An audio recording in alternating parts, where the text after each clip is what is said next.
Crónicas del domingo. Las personas con discapacidad intelectual tienen derecho a amar y a formar familia, a elegir cómo, dónde y con quién quieren vivir, a optar por un trabajo digno y bien remunerado. Todas estas afirmaciones son derechos establecidos en tratados internacionales suscritos por Chile. Sin embargo, demasiadas veces los discriminamos e infantilizamos. A la par, como país estamos muy lejos de garantizar una vida autónoma e independiente para este importante grupo de la población.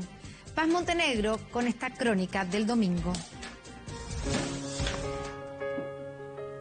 Ya, el almuerzo ya está listo. La paloma hizo la carne, yo hice el choclo, hice el guacamole, la paloma puso la cebollita, ¿cierto? Sí. Me tuve que acostumbrar para ser una joven adulta con síndrome de Down viviendo independiente. Si bien no hay cifras oficiales actualizadas, los expertos calculan que en Chile habría cerca de 1 millón de personas viviendo con discapacidad intelectual o cognitiva. Lo que Dios ha unido, que no lo separe el hombre. Amén. Amén. Yo la acepté así, ¿sabe por qué? No es porque me diera pena, porque el amor es así. Un grupo de la población históricamente invisibilizado, al que se le ha negado su derecho a crecer y decidir. Yo estoy operada. ¿Operada de qué, Joana? El ovario. ¿Tú no puedes tener hijos ya? No.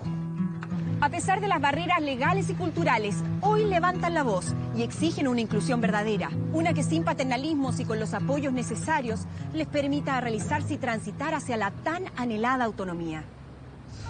Me imagino por fin arrendando o comprando un departamento propio para mí quizás y poder vivir por mi cuenta sin poder tener que depender de mis padres.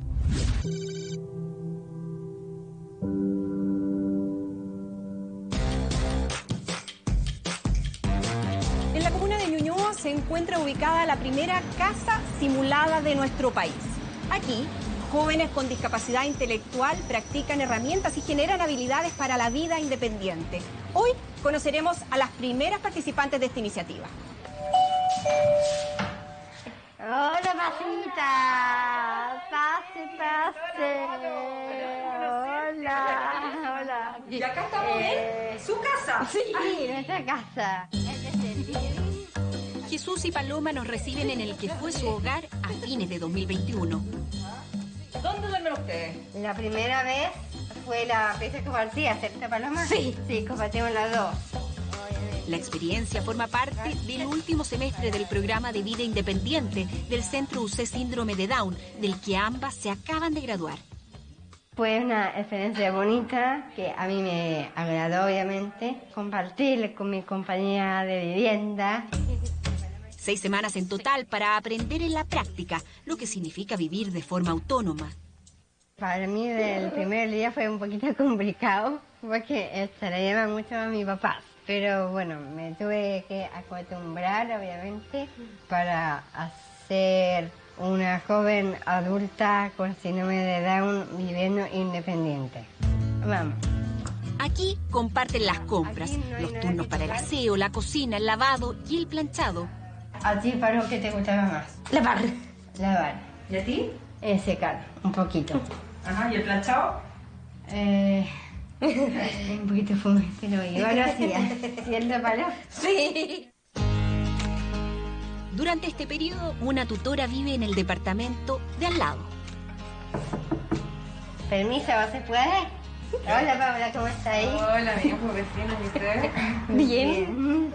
Una sala de espejo sirve como campo clínico para estudiantes de la salud, educación y ciencias sociales. Si no quieren que las vean, ¿qué hacen ustedes? Cenamos esto. Códigos QR ubicados estratégicamente sirven también de guía. Se usa con esto y sale ahí. Si esta horizontal está abierta, para cerrar la giela hacia la derecha.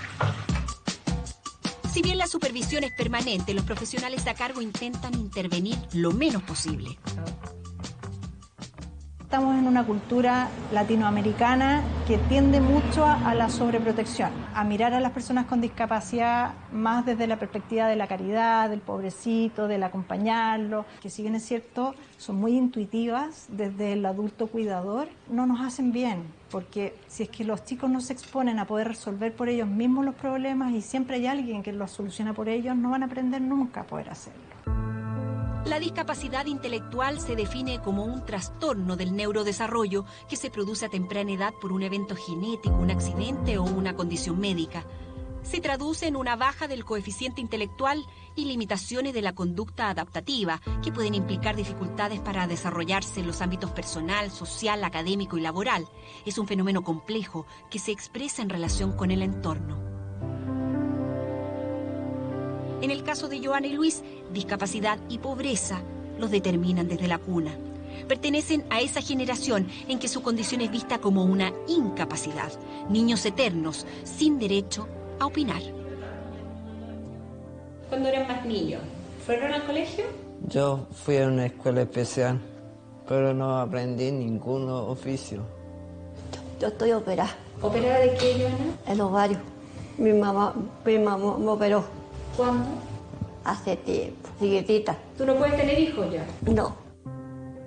Joana, como ha pasado con cientos de mujeres con discapacidad intelectual en Chile, es sometida a una esterilización de la que se entera años después. Hay una alta estigmatización de lo que pueden o no pueden hacer. Generalmente son concebidos como personas que no sienten, asexuadas, que no tienen sueños, y nosotros en este espacio nos comprobamos absolutamente lo contrario, que tienen sueños, motivación, ganas de hacer cosas, ganas de ser vistos por otros en sus capacidades. ¿Cómo sienten ustedes que es vivir con una discapacidad en Chile? A mí no me gustó, señorita. A mí me habría gustado ser normal, porque yo antes yo me pasaba arrastrándome. No caminar, un muchacho me tiró al hoyo y me empezó a hacer pipí y le metían harina, me molestaba, ha sido difícil. Y lo sigue siendo. Un estudio reciente realizado en nuestro país por investigadores chilenos y del Reino Unido muestra cómo el estigma hacia las personas con discapacidad intelectual llega a duplicar el de países europeos. Mucho deseo de distancia, donde un poquito prevalece el discurso de yo entiendo que sean personas con derecho, pero quiero que se mantengan lejos de mí. Apenas un 1% de la muestra logra identificar correctamente esta condición. No son pocos los que la confunden con una enfermedad psiquiátrica o atribuyen su origen a causas sobrenaturales. Lo interpreta como un castigo de Dios, como un castigo del diablo, como una posesión demoníaca. A una década de la entrada en vigencia de la llamada Ley Zamudio, las causas de discriminación por discapacidad concentran el 31,8% de las denuncias realizadas ante la justicia. Un triste segundo lugar, según los expertos multicausal, pero con un factor común. La raíz del mal está en el sistema segregado de educación que tenemos. Como tenemos la tasa más alta de escuelas especiales de la OCDE, lo que pasa en la práctica es que niños con discapacidades de tipo permanente, niños con discapacidades intelectuales, con síndrome de Down, son niños que finalmente llegan en menor cantidad al sistema educacional regular. Y eso lo que hace es que cuando tú no convives con una persona diferente de ti, cuando tú no convives con una persona, con un migrante, cuando tú no convives con una persona de una creencia religiosa distinta, de una orientación sexual distinta, una persona con una discapacidad, al final esa falta de convivencia es una ignorancia que es el caldo de cultivo para el prejuicio. Son las 6:30 de la mañana y Álvaro inicia su día. Su familia vive en Chillán, él en este departamento en Santiago. ¿Qué ha sido lo más difícil, Álvaro? Para mí, en general, yo en lo personal diría que el poder superarme a mí mismo más que nada, porque yo siempre me he cuestionado si podría hacer algo, si podría hacer esto otro y todo, y eso a mí, bueno, siempre me frenaba y me decía que no podría hacer nada en el fondo. Con el apoyo de sus padres y tutores ha ganado en confianza y autonomía. no pensar mucho y tratar de tirarse nomás, en el fondo, como lo haría cualquiera. Porque al final la mejor forma de ir avanzando es ir tirándose un poco, arriesgarse para poder hacer las cosas que uno ya debería irse haciendo a poco. Durante 9 meses participa del programa de competencias transversales de la Fundación Contrabajo, el cual a través de apoyos y pasantías en empresas socias busca incorporar a personas con discapacidad intelectual y cognitiva al mundo laboral. La piedra angular de la vida independiente es el trabajo. No solamente en cuanto a que las personas comienzan a percibir una remuneración, sino que también porque, bueno, pertenecen al sistema de protección social, son parte de una comunidad. En Quinta Normal, Joana y Luis celebran su amor junto a sus compañeros del Centro de Día Rostros Nuevos del Hogar de Cristo. Yo la acepté así, ¿sabes por qué? No es porque me diera pena, porque el amor es así. Yo, papi, el amor es mi vida, es mi guagua. En 2017 se casan por el civil. Hoy, 4 años después, deciden bendecir esta unión. Lo que Dios ha unido, que no lo separe el hombre. Amén. Amén. Comparten su vida en una pieza en la casa de los papás de Luis, quienes a su vez administran la pensión que ambos reciben. No estamos aburridos con ellos. No. Lo vigilan los horarios, lo prohíben el azúcar, el pan, el té. Es que lo que pasa es que uno ya está adulto, ya sabe lo que es bueno y lo que es malo. Y yo lo único que quiero es realizar mi sueño. Tener mi casa y irme lejos. Ese es mi sueño y de tener de todo a mi señora. Y no he podido. ¿Por qué no has podido? No, porque no tengo trabajo. Estamos viendo un tránsito. Históricamente se les había negado la adultez a las personas con discapacidad. Ahora estamos viendo cómo las familias y cómo la sociedad están empezando a contemplar la idea de que las personas con discapacidad no son niños eternos, sino que son adultos, que llegan a la edad adulta, que necesitan llegar a la autonomía, a la independencia. Urge un cambio de paradigma que aterrice legal y culturalmente la Convención de Naciones Unidas sobre los Derechos de las Personas con Discapacidad, ratificada por Chile en 2008. La discapacidad no se centra en el cuerpo, en los déficits, sino que en las barreras que el entorno presenta para que las personas con discapacidad puedan efectivamente participar, ¿cierto?, en la sociedad, en igualdad de condiciones con las demás personas. Ay, sí. Ya, en la mesa ya está lista. Qué molito, rico. ¿Qué tal? Compartimos la mesa y hablamos de sus vidas, sus planes, sus sueños, también de sus derechos. Estoy pololeando. Cuéntame. Él se llama Felipe. ¿Cuántos años llevan pololeando? Ahora llevamos... Yo tuve varios. ¿Has tenido varios? Sí. Digamos que Felipe, antes de conocer a la Palo, tú ya sabes con quién estuvo. O sea, son amores fallidos de ella. A mí me gustaría vivir sola con él porque voy a decidir una negociación enorme que es mi derecho de irme de mi propia casa, ir a mudarme con Felipe. ¿Es tu derecho? Sí. Él me va a proponerme para que me pruebe el anillo. Matrimonio. Sí. Tarde o temprano, ¿qué voy a estar? Con una bebé. Y yo con cariño se lo doy a él. Tener una familia. A mí también me interesa eso también, pues formar una familia, también tener hijos, y eso tiene que hacerse con mucho cuidado, cuidar el sexo obviamente, el amor entre la pareja obviamente. Hay mucha responsabilidad de tener un hijo o una hija, no solamente de lo físico, de lo psicológico, sino emocionalmente. En lo inmediato, Jesús nos cuenta que está trabajando. en el campus San Joaquín. Y estoy trabajando en la sala de computación. ¿Y ahí te pagan un sueldo? Hoy es 28 y los días 28 me pagan. Ahorra para algún día, si así lo decide, iniciar un camino propio. A mí me encantaría, pero es mucho trabajo, ver cómo pagar las cuentas, los gastos comunes. Si uno dijera, ellas pueden ir hoy día a un departamento y funcionar en el día a día y estar en forma autónoma en una casa, por supuesto que sí.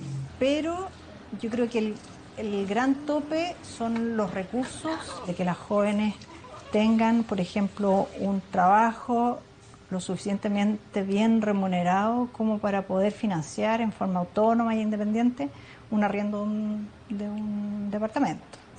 La ley de inclusión laboral es un paso en esa dirección. Obliga a las empresas con 100 o más trabajadores a contratar a un 1% de personas con discapacidad. El 1 de abril se cumplieron 4 años de su puesta en marcha y a la fecha son casi 23.000 los chilenos que por esta normativa cuentan hoy con un trabajo formal. Álvaro es uno de ellos. Buenos días. Salimos vivos, que es lo que importa. Desde enero trabaja como auxiliar de servicio en el pabellón de recuperación y hospitalización transitoria de la Clínica Los Andes. Media jornada, pero es completo el trabajo, sí. Tengo contrato de indefinido, tengo sueldo fijo también y bueno, y también todas las responsabilidades que deben seguirse aquí en la clínica y todo también. Álvaro, ¿puedes sacar la camilla de ahí y dejarla en el box? ¿En cuál box? En el 10. Ya, vale.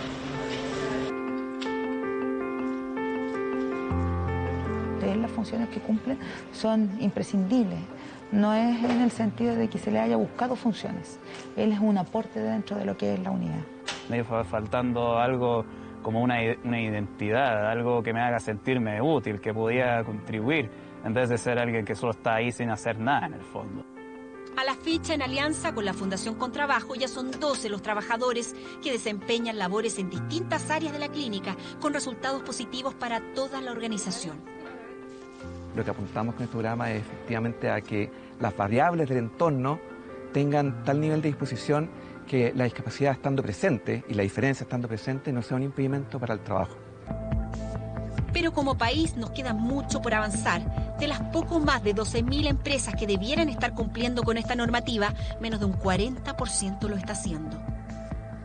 Y es importante, yo creo que mirar los factores que están incidiendo en esto y realmente abordarlos para que realmente podamos tener un 1% y ojalá avanzar luego a un 2% y ojalá después al 4,4% que es el promedio de la OCDE. Y además, súper importante también mencionar que en el sistema público el porcentaje de cumplimiento es inferior al 13%.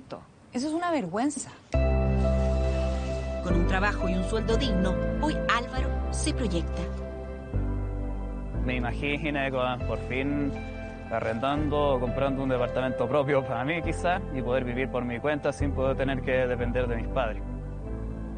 Inclusión desde los derechos de este importante grupo de la población, uno que exige libertad y oportunidades para tomar sus decisiones y políticas públicas que los apoyen en sus proyectos de vida. Al final, como tal y lo estamos demostrando aquí, y yo como prueba, todos podemos contribuir y podemos ser personas normales, solo que somos distintos, como todos en general, en realidad.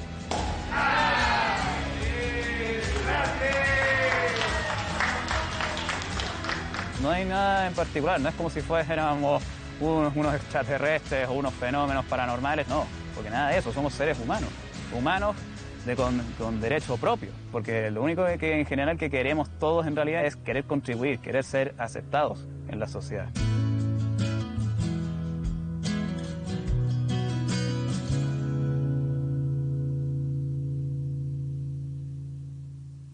La lucha por sus derechos de un grupo de la población que ha sido invisibilizado en las crónicas del domingo de Paz Montenegro.